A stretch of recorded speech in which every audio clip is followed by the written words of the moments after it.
The old cargo ship Persistence drifted through space like a broken toy. Its metal hull was covered in patches of different colors, welded together with whatever materials Captain Kim Day and his crew could find. Sparks flew from loose wires inside the cockpit as Kim pressed buttons that sometimes worked and sometimes did not. "Captain, I can see the Coalition station," said Lieutenant Park Sun, pointing at the small screen in front of her. The screen flickered and showed a massive space station that looked like a floating city made of crystal and light. Kim nodded, but said nothing. His hands were tired from months of flying through empty space, searching for any sign of life. Behind them, Earth was gone. Not destroyed, just ... silent. No radio signals, no ships, nothing. The 12 people on his ship might be the only humans left in the universe. "They are asking for our papers," Park Sun said, listening to her headphones. "They want to know who we are and where we come from." "Tell them we are refugees from Earth," Kim replied. "Tell them we need help." The alien voices on the radio sounded annoyed. Kim could not understand their language, but he recognized the tone. It was the same sound people made when they found a stray dog, annoyed but not really surprised. The Persistence slowly moved closer to the station. Through the windows, Kim could see other ships, beautiful vessels that looked like they were made from liquid metal and starlight. His own ship looked like garbage next to them. "Permission to dock at Bay 94, came the translation through their computer. "Warning, your vessel does not meet safety standards. Dock at your own risk." Engineer Lee Wan laughed from his position near the broken engine controls. "Safety standards. This ship should not even fly, but here we are." As they docked, Kim could see aliens watching them through the station windows. Some looked like walking crystals that reflected rainbow colors. Others seemed to be made of pure energy, floating and glowing. All of them stared at the human ship like it was something disgusting. The docking bay was huge and clean, filled with the smell of recycled air and strange alien technology. When Kim and his crew walked down the loading ramp, they could hear aliens talking in dozens of different languages. The universal translator in Kim's ear made it sound like a crowd of people all complaining at once. "Look at their primitive clothing," one alien said. "That ship should be in a museum," said another. "How did they even survive in space with that junk?" Kim kept walking, his crew close behind him. They had been through too much to care about alien opinions. They needed food, fuel, and information about what happened to Earth. The station administrator was a tall, thin alien with blue skin and too many eyes. It looked at Kim's paperwork, printed on actual paper, because their computers had broken months ago and made a sound like a sigh. "Humans," it said in perfect English. "We have heard of your species. You are new to space travel, yes? This explains your ... equipment." "We are refugees," Kim said simply. "Our planet went silent. We are looking for other humans." "Impossible," the administrator replied. "Species do not just disappear. Perhaps your primitive communication systems failed." Before Kim could answer, alarms started ringing throughout the station. Red lights flashed everywhere, and alien voices shouted in panic. The universal translator worked overtime. Shadowclaw raiders, all civilians to safe areas, security forces to battle stations. Kim looked at his crew. They had no weapons except some tools they had brought from their ship. Around them, advanced alien species were running away or hiding behind energy shields that shimmered like soap bubbles. "Captain," said Sergeant Namho, holding a plasma cutter they used for ship repairs. "These aliens look scared." Through the bay windows, Kim could see pirate ships approaching, black vessels covered in spikes and weapons. They moved fast and looked hungry for destruction. "Lieutenant Park," Kim ordered, "can you access the station's communication system?" "Give me 2 minutes," she replied, pulling out a device that looked like it was built from spare parts. Engineer Lee Wan was already moving toward a pile of construction equipment near the docking bay. I can turn these mining tools into weapons, he called out. The other humans spread out without being told. They had worked together for months, fixing their broken ship and keeping each other alive. They knew how to improvise and how to work as a team. When the first pirate ship docked and alien raiders poured out, they expected to find cowering victims. Instead, they found 12 humans who had turned maintenance tools into weapons, cargo containers into shields, and cleaning supplies into explosive traps. The battle lasted only 30 minutes, but it changed everything. When the pirates retreated, leaving behind their wounded and their weapons, the entire station was silent. Hundreds of advanced aliens stared at the humans who had just done something impossible. "How did you do that?" asked the administrator, its multiple eyes wide with surprise. Kim looked around at his tired crew, then at the aliens who had thought humans were primitive and weak. "We had nothing to lose," he said quietly, "so we used everything we had." That night, word spread across Coalition space about the strange new species that fought with scrap metal and won.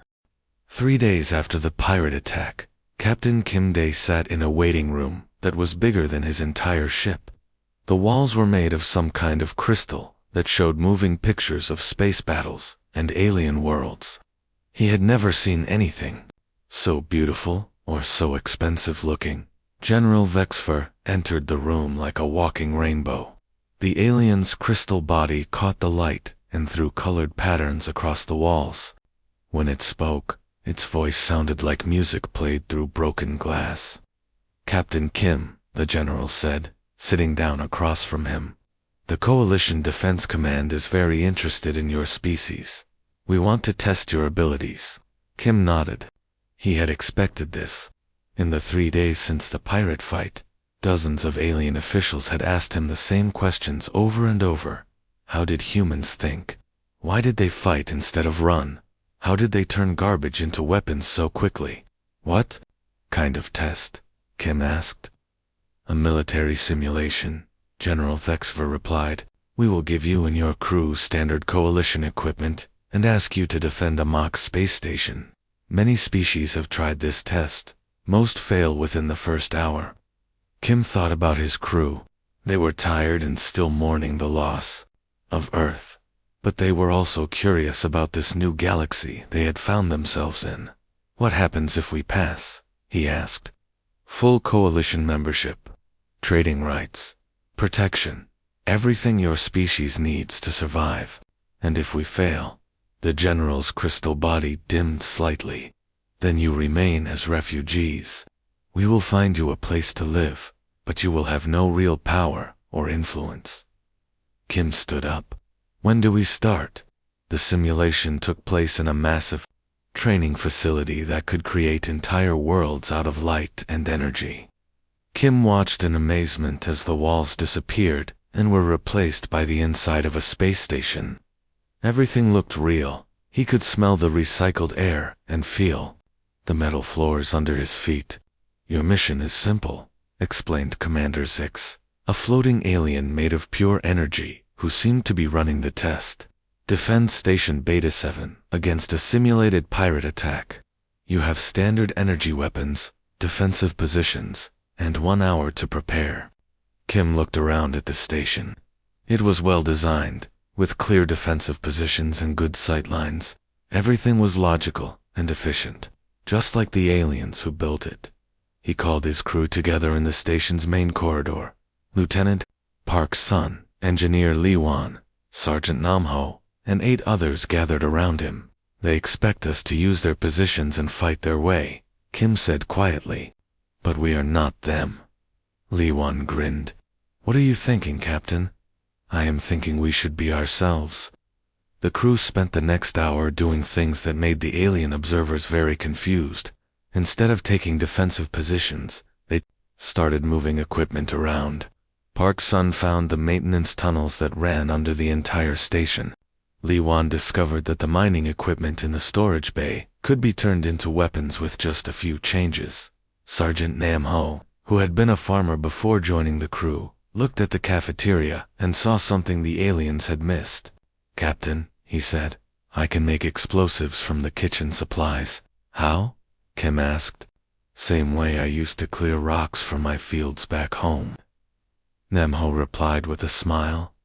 When the simulation began, the alien observers expected to see a standard defensive battle.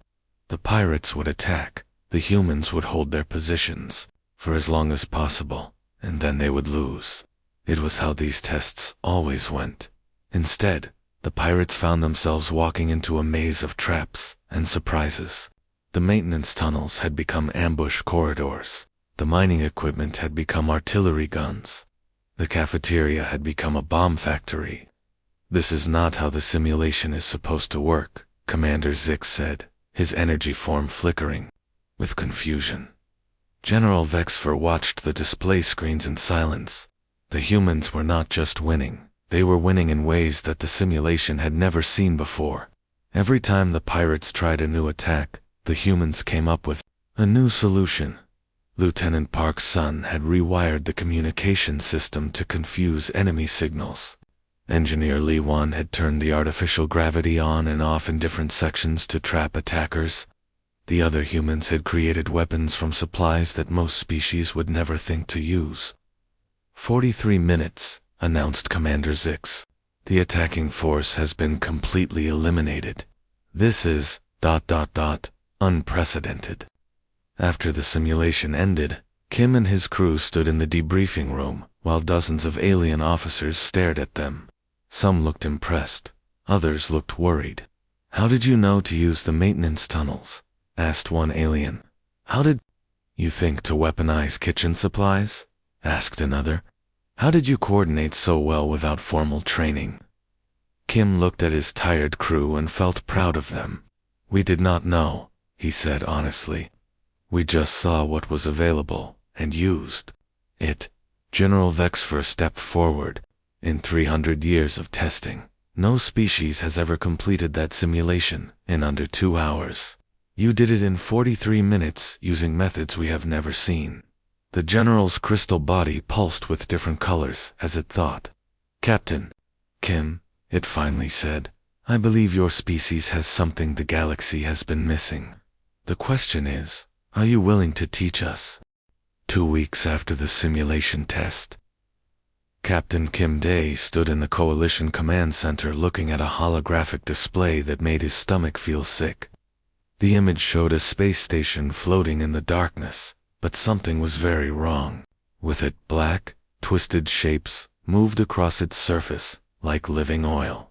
"Research Station, Omega 7, General Vexfer said, his crystal body pulsing with dark colors. "It was one of our most important research facilities. Now it belongs to the Devourer Swarm." Kim had heard whispers about the Devourers in the station. Cantinas, other species spoke their name in quiet voices, like saying it too loud might bring bad luck. They were described as unstoppable aliens that ate everything: metal, energy, even thoughts. 3 coalition fleets have tried to retake the station, continued Commander Zix, floating beside the general. All failed. The Devourers are too intelligent, too adaptable. They learn from every attack and become stronger. Lieutenant Park's son, standing beside Kim, asked the question he was thinking. "Why are you showing us this?" General Vexpert turned all his attention to the small group of humans. "Because the station contains research data about Devourer weaknesses, information that could save entire worlds. But getting it requires someone to go inside that station and survive long enough to download the files." "And you want us to try?" Kim said. It was not a question. "Every advanced species in the coalition has failed," the general admitted. "Your technology is hundreds of years behind ours. Your weapons are primitive. By all logic, sending you would be murder." Engineer Liwan laughed, but it was not a happy sound. "But we do not think logically, right?" "Exactly." The general's voice became very serious. "The Devourers have learned to defeat every logical military strategy. They know how advanced civilizations think and fight, but they have never faced humans." Kim looked at the twisted station on the display screen. It looked like a nightmare made real. What makes you think we can succeed where your best forces failed? Because, Commander Zix said quietly, you think like no one else in the galaxy. Kim called a meeting with his crew in their small quarters on the Coalition station. All 12 survivors of Earth sat in a circle on the floor, sharing recycled food and stale water. They had been through too much together to need fancy meeting rooms. They are asking us to do something impossible, Kim told them honestly. The survival rate is 0%. Sergeant Nemho, who had been quiet since the meeting, finally spoke up. Captain, what do we have to lose? Earth is gone. We are already dead men walking. I volunteer, said Lieutenant Park's son immediately. So do I, added Engineer Li Wan. One by one, every member of the crew volunteered, but Kim shook his head. This is not just about us anymore. Word has spread about humans on this station. Other survivors from Earth have started arriving. Refugees, engineers, farmers, scientists. 50 people total. Dr. Kong Yu, a xenobiologist who had arrived just 2 days ago, leaned forward. Captain, I have been studying the Devourer samples the Coalition gave me. Everyone thinks they are super intelligent, but I see something different. What do you see? Kim asked. They are intelligent, yes, but they think in patterns, very rigid patterns. They have never lost a battle, so they have never learned to adapt to truly unexpected tactics. Dr. Kong smiled.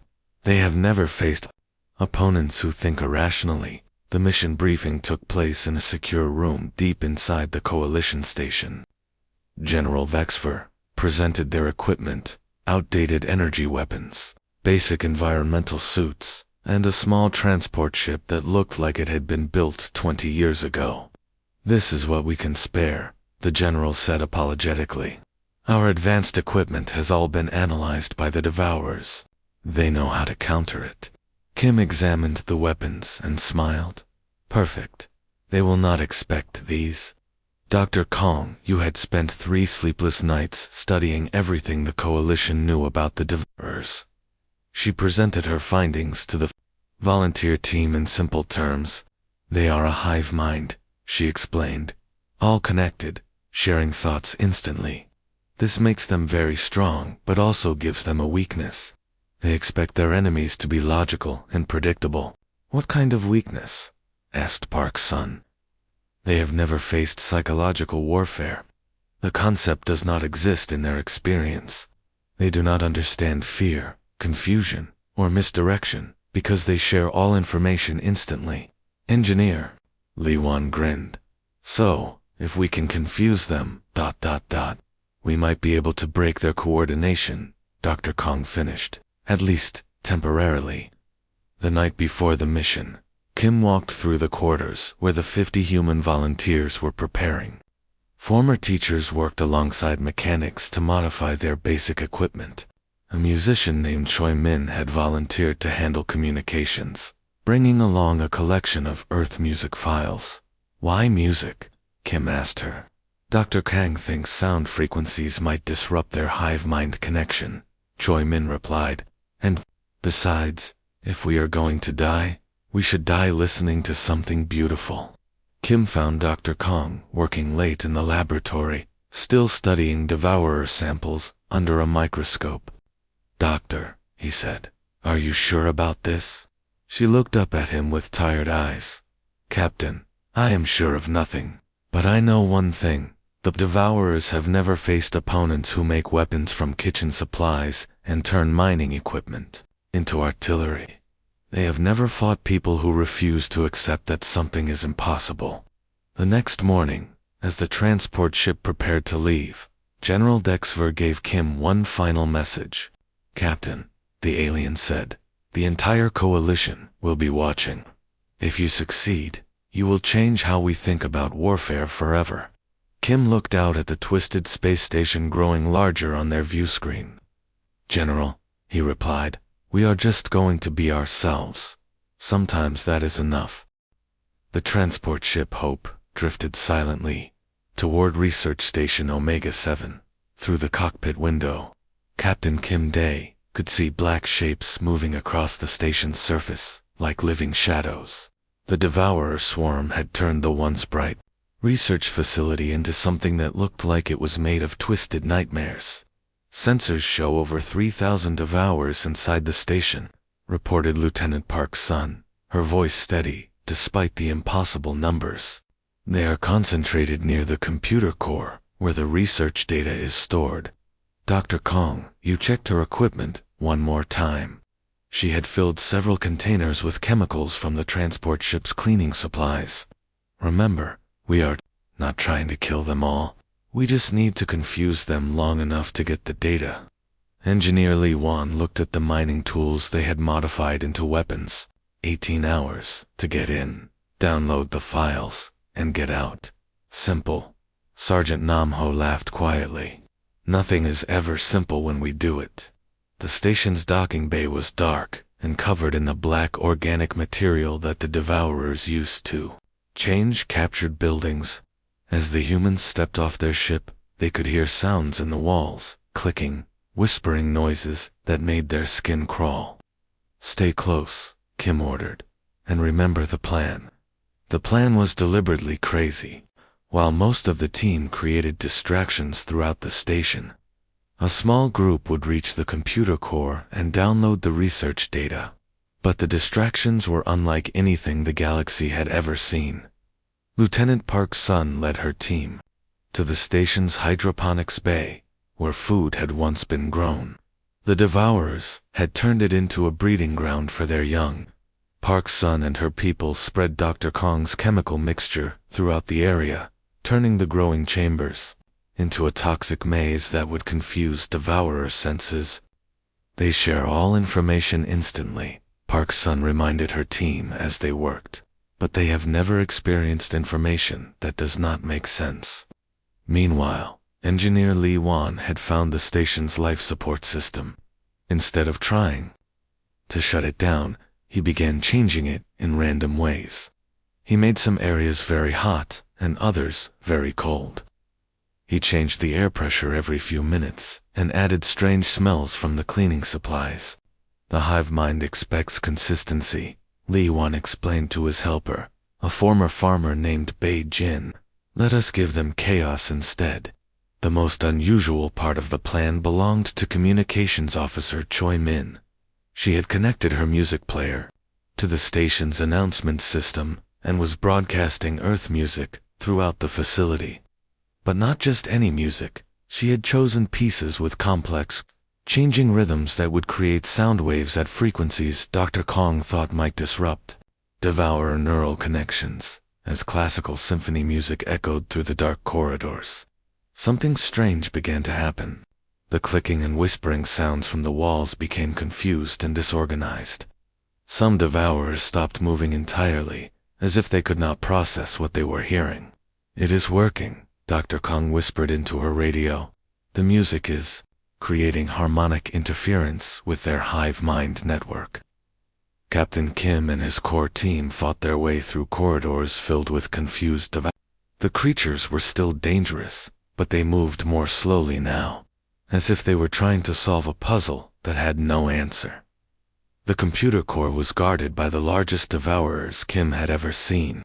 These creatures were the size of small buildings, with multiple arms and sensors that glowed with alien intelligence. But even they seemed confused by the chaos happening throughout the station. Remember, Dr. Kong said as they prepared for the final push, they have never faced opponents who use psychological warfare. They do not understand why we are making noise, changing temperatures, and spreading chemicals that serve no obvious purpose. The battle for the computer core lasted 6 hours. The humans used every trick they had learned, turning maintenance equipment into weapons, creating explosives from medical supplies, and using the station's own systems against its occupiers. But most importantly, they kept the Devourers confused by doing things that made no logical sense. When Sergeant Nam Ho threw containers of kitchen spices at a group of attackers, the Devourers stopped to analyze the harmless powder instead of continuing their assault. When Engineer Li Wan played children's songs through the ventilation system, Entire groups of devourers became paralyzed, trying to understand the purpose. They are trying to find the logic in our actions, Dr. Kang observed as she worked to access the computer files. But there is no logic. We are just using whatever works. The data download took 4 hours, while the team held off waves of increasingly frustrated devourers. The creatures grew more aggressive as their confusion turned to anger, but they also became less coordinated as their hive minds struggled to process the humans' chaotic tactics. Finally, with the research data secure in their portable drives, Kim ordered the retreat, but the station was now fully alert, and thousands of devourers blocked their path to the docking bay. New plan, Kim announced. We make our own exit. Using mining charges they had saved for emergencies, the humans blasted a hole directly through the station's outer hull. As atmosphere rushed out into space, they used magnetic cables to swing across the gap to where their ship waited. Of the 50 humans who had entered the station, only 12 made it back to the transport ship. The cost had been terrible, but in their hands they carried the data that would change everything. Complete information about Devourer, weaknesses, and proof that the unstoppable swarm could be defeated as the Hope flew away from the station. Captain Kim looked back at the facility where so many brave people had died. Was it worth it? Asked Lieutenant Park's son quietly. Kim held up the data drives containing secrets that could save entire worlds. Ask me again when the galaxy is free. 6 months after the impossible mission to Research Station Omega-7, Admiral Kim Dae stood in the Coalition Command Center, watching something he had never expected to see. The giant display screens showed battles happening across the galaxy, but these were different from the old wars. These were victories. Report from the Vega sector, announced Commander Beijin, his former crew member who now served as his aide. The Crystalline Defense Force used human-taught tactics to defeat a Devourer advance fleet. 0 casualties on our side. Kim nodded, but his attention was focused on another screen, showing the Kepler Training Academy. Lieutenant Colonel Park Sun was teaching a class of alien officers how to think like humans. On the screen, Kim could see a group of crystal-bodied Vorthok warriors learning to use broken equipment as weapons. The students are having trouble understanding the concept, Park Sun was saying to her class. They keep trying to find the logical reason for each action, but sometimes there is no logic. You just use what you have. One of the Vorthok students raised a sharp, crystal arm. Colonel Park, this makes no sense. Why would we use inferior equipment when superior tools are available? Park Sun smiled the same way she used to smile when their ship was falling apart and they had to fix it with spare parts. Because your enemy expects you to use superior tools. When you use inferior tools in unexpected ways, you become unpredictable. Kim remembered teaching Park Sun that same lesson when they were still refugees trying to survive in space. Now she was teaching it to some of the most advanced military minds in the galaxy. Admiral, Commander Beijin said, interrupting Kim's thoughts, we have another request for human advisors, this time from the Andromeda Defense Council. They want to establish a full training program. Kim looked at the list of requests on his desk. 17 different sectors wanted human military advisors.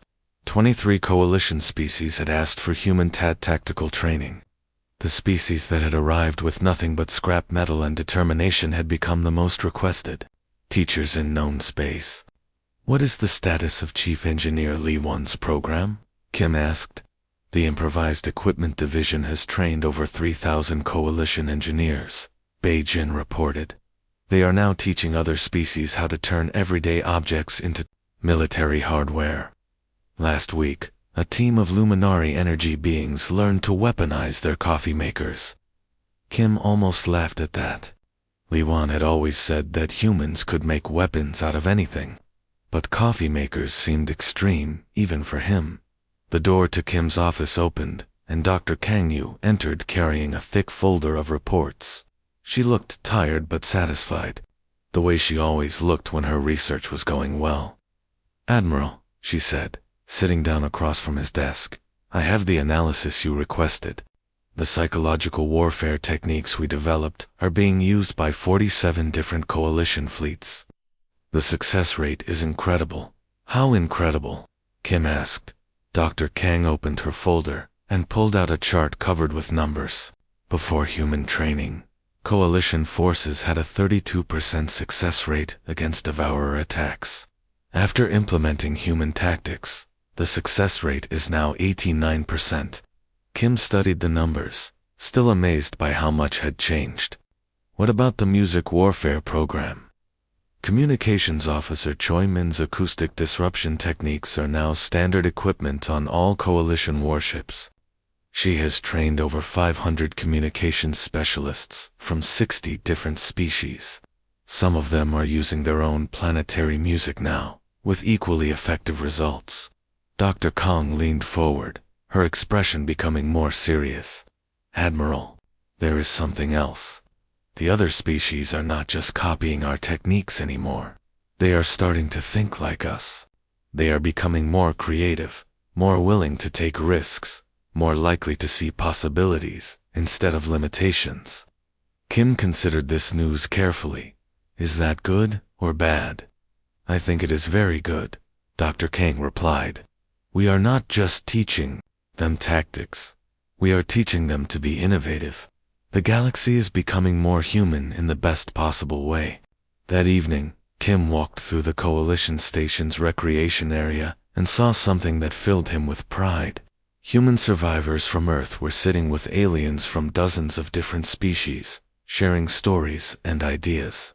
A group of crystalline Vorthok were learning to play Earth card games. Some energy being Luminari were listening to human music and creating light patterns to match the rhythm. "Sir," called a voice behind him. Kim turned to see Sergeant Namho approaching with a young alien that looked like a walking tree. "Admiral Kim," Namho said, "I would like you to meet Cadet Xylo. He is from a farming world in the Outer Rim. He wants to learn human agricultural techniques." The tree-like alien spoke in a voice like rustling leaves. "Admiral Sergeant Namho has taught me to see farming as warfare against hunger and poverty. He showed me how to make fertilizer from waste materials and how to grow food in impossible conditions. My people want to learn these methods." Kim shook the alien's bark-like hand. "Sergeant Namho is an excellent teacher. He learned these skills keeping our crew alive during the long journey from Earth." As Kim continued his walk, he passed the station's communication center, where a message was being broadcast to every coalition world. The message was simple, but powerful. Human tactical advisors available for deployment. Learn to win impossible battles. Learn to make something from nothing. Learn to never give up. Kim stopped at a large window that looked out into space. Somewhere in the distance, Earth's star system was still marked as lost contact on all the navigation charts. His homeworld might be gone, but humanity had found something even more important than a place to live. They had found their purpose in the galaxy. They were the teachers, the innovators, the species that showed others how to turn disadvantages into advantages. The refugees who had arrived with nothing had become the civilization that taught everyone else how to build everything. Kim smiled as he watched coalition ships flying past the station, each one carrying human-trained crews and human-inspired tactics. The galaxy was safer because humans had learned to fight with scrap metal and win with broken dreams. They had become legends not through superior technology or ancient wisdom, but through the simple human ability to never accept that anything was truly impossible.